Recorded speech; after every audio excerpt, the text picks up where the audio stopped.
ये audio book Veda Purana audio book द्वारा बनाया गया है।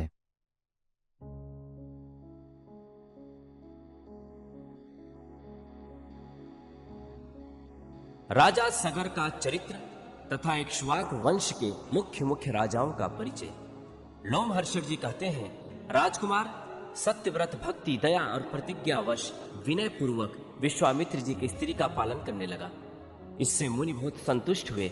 उन्होंने सत्यव्रत से इच्छा अनुसार वर मांगने के लिए कहा। राजकुमार बोला, मैं इस शरीर के साथ ही स्वर्गलोक में चला जाऊं। जब अनावृष्टि का भय दूर हो गया तब विश्वामित्र ने उसे पिता के राज्य पर अभिषिक्त करके उसके द्वारा यज्ञ कराया। वह महातपस्वी थे। उन्होंने देवताओं तथा वशिष्ठ के देखते देखते सत्यव्रत को शरीर सहित स्वर्गलोक में भेज दिया। उसकी पत्नी का नाम सत्यरथा था। वह कैकेयी कुल की कन्या थी। उसने हरिश्चंद्र नामक निष्पाप पुत्र को जन्म दिया। राजसूय यज्ञ का अनुष्ठान करके वह सम्राट कहलाए। हरिश्चंद्र के पुत्र का नाम रोहित था। रोहित के हरित और हरित के पुत्र चंचु हुए। चंचु के पुत्र का नाम विजय था। वह संपूर्ण पृथ्वी पर विजय प्राप्त करने के कारण विजय कहलाए। विजय के पुत्र राजा रुरुक हुए, जो धर्म और अर्थ के ज्ञाता थे। रुरुक के वृक, वृक के बाव और बाव के सगर हुए। वह गर अर्थात विष के साथ प्रकट हुए थे, इसलिए उनका नाम सगर हुआ।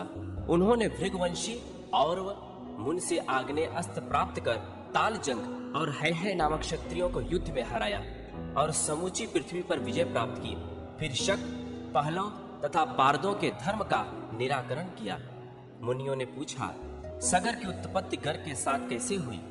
उन्होंने क्रोध में आकर शक आदि का महातेजस्वी क्षत्रियों के कुलोचित धर्मों का निराकरण क्यों किया, यह सब विस्तार पूर्वक सुनाइए। लोमहर्षक जी ने कहा, राजा बाहु व्यसनी थे, अतः पहले है नामक क्षत्रियों ने तालजंगों और शकों की सहायता से उनका राज्य छीन लिया। यौवन, पारद, काम्बोज तथा पहलो नाम के गणों ने भी हयों के लिए पराक्रम दिखाया। राज्य छीन जाने पर राजा बाहु दुखी हो पत्नी के साथ वन में चले गए। वहीं उन्होंने अपने प्राण त्याग दिए। बाहु की पत्नी यादवी गर्भवती थी। वह भी राजा का सहगमन करने को प्रस्तुत हो गई। उन्हें उनकी सौत ने पहले से ही जहर दे रखा था। उन्होंने वन में चिता बनाई और उस पर आरूढ़ हो पति के साथ भस्म हो जाने का विचार किया। भृगुवंशी और मुनि को उनकी दशा पर बड़ी दया आई।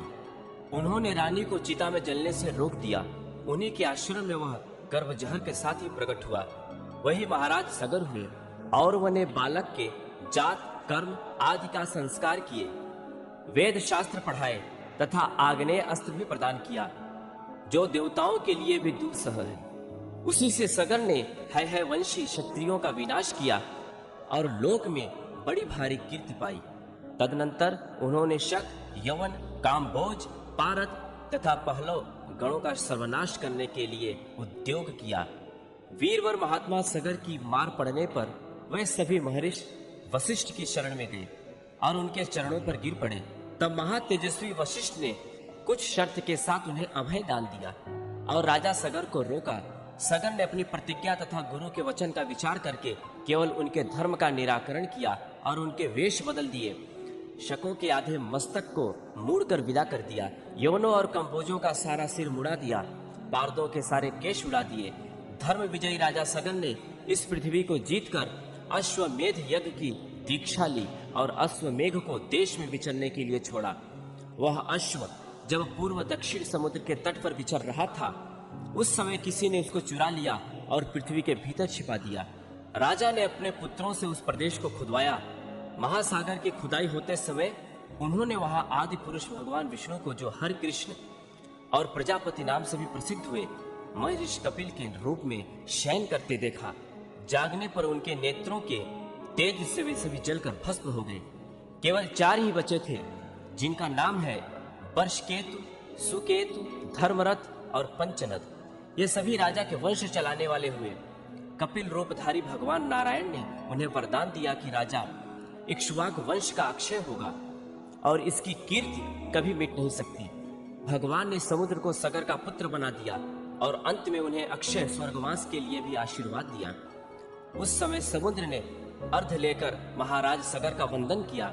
सगर का पुत्र होने के कारण ही समुद्र का नाम सागर हुआ।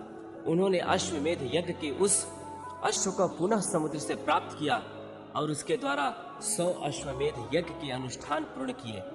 हमने सुना है राजा सगर के 60,000 पुत्र थे। मुनियों ने पूछा, साधुवर, सगर के 60,000 पुत्र कैसे हुए? वे अत्यंत बलवान और वीर किस प्रकार हुए? लोमहर्षण जी ने कहा, सगर की 2 रानियां थी जो तपस्या करके अपने पाप दग्ध कर चुकी थी। उनमें बड़ी रानी विदर्भ नरेश की कन्या थी, उनका नाम केशनी था। छोटी रानी का नाम महती, वह अरिष्ट नेम की पुत्री तथा परम धर्म परायणा थी। इस पृथ्वी पर उसके रूप की समता करने वाली दूसरी कोई स्त्री नहीं थी। महर्षि और ने उन दोनों को इस प्रकार वरदान दिया, एक रानी 60,000 पुत्र प्राप्त करेगी, दूसरी को एक ही पुत्र होगा, किंतु वह वंश चलाने वाला होगा। इन 2 वरों में से जिसकी जिसे इच्छा हो वह वही ले ले। तब उनमें से एक ने 60,000 पुत्रों का वरदान ग्रहण किया और दूसरी ने वंश चलाने वाले एक ही पुत्र को प्राप्त करना चाहा। मुनि ने तथास्तु कहकर वरदान दे दिया। फिर एक रानी के राजा पंचजन हुए और दूसरी ने बीज से भरी हुई एक तुम्बी उत्पन्न की। उसके भीतर तिल के बराबर 60,000 गर्भ थे। वे समयानुसार सुख पूर्वक बढ़ने लगे। राजा ने उन सभी गर्भों को घी से भरे हुए घड़ों में रखवा दिया और उनका पोषण करने के लिए प्रत्येक के पीछे एक एक धाई नियुक्त कर दी। तत्पश्चात क्रमशः 10 महीनों में सगर की प्रसन्नता बढ़ने वाले वे सभी कुमार उठ खड़े हुए। पंचजन ही राजा बनाए गए। पंचजन के पुत्र अंशुमान हुए जो बड़े पराक्रमी थे। उनके पुत्र दिलीप हुए जो खटवांग के नाम से भी प्रसिद्ध हुए, जिन्होंने स्वर्ग से यहाँ आकर 2 घड़ी के ही जीवन में अपनी बुद्धि तथा सत्य के प्रभाव से परमार्थ साधन के द्वारा तीनों लोक जीत लिए। दिलीप के पुत्र महाराज भगीरथ हुए, जिन्होंने नदियों में श्रेष्ठ गंगा को स्वर्ग से पृथ्वी पर उतारकर समुद्र तक पहुंचाया और उन्हें अपनी पुत्री बना लिया। भगीरथ की पुत्री होने के कारण ही गंगा को भागीरथी कहते हैं। भगीरथ के पुत्र राजा श्रुत हुए। श्रुत के पुत्र नाभाग हुए जो बड़े धर्मात्मा थे। नाभाग के पुत्र अम्बरीश हुए जो सिंधु द्वीप के पिता थे। सिंधु द्वीप के पुत्र अयुताजित हुए और अयुताजित से महायशस्वी ऋतुपर्ण की उत्पत्ति हुई जो धूत विद्या के रहस्य को जानते थे। राजा ऋतुपर्ण महाराज नल के सखा तथा बड़े बलवान थे। ऋतुपर्ण के पुत्र महायशस्वी आर्तुपर्ण हुए। उनके पुत्र सुदास हुए जो इंद्र के मित्र थे। सुदास के पुत्र को सौदास बताया गया है, वह ही कलवाशपाद के नाम से विख्यात हुए तथा राजा मित्र सभी उन्हीं का नाम था। कलवाशपाद के पुत्र सर्वकर्मा हुए। सर्वकर्मा के पुत्र अनरण्य थे। अनरण्य के 2 पुत्र हुए, अनमित्र और रघु।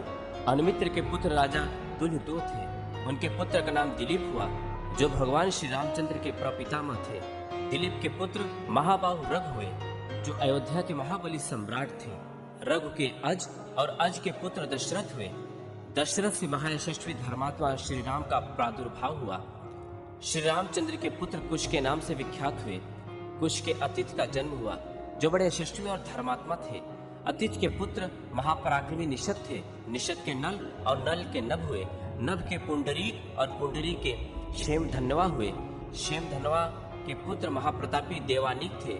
देवानिक से अहिनक, अहिनक से सुधन्वा, सुधन्वा से राजा शल, शल से धर्मात्मा उक्य, उक्य से वृजनाभ और वृजनाभ से नल का जन्म हुआ। मुनवीरों, पुराण में 2 ही नल प्रसिद्ध हैं।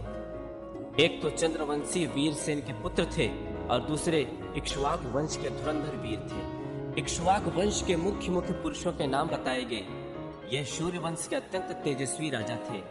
आदित्य नंदन सूर्य की तथा प्रजाओं के पोषक श्राद्ध देव मन की इस श्रेष्ठ परंपरा का पाठ करने वाला मनुष्य संतानवान होता और सूर्य का सायुज्य प्राप्त करता है।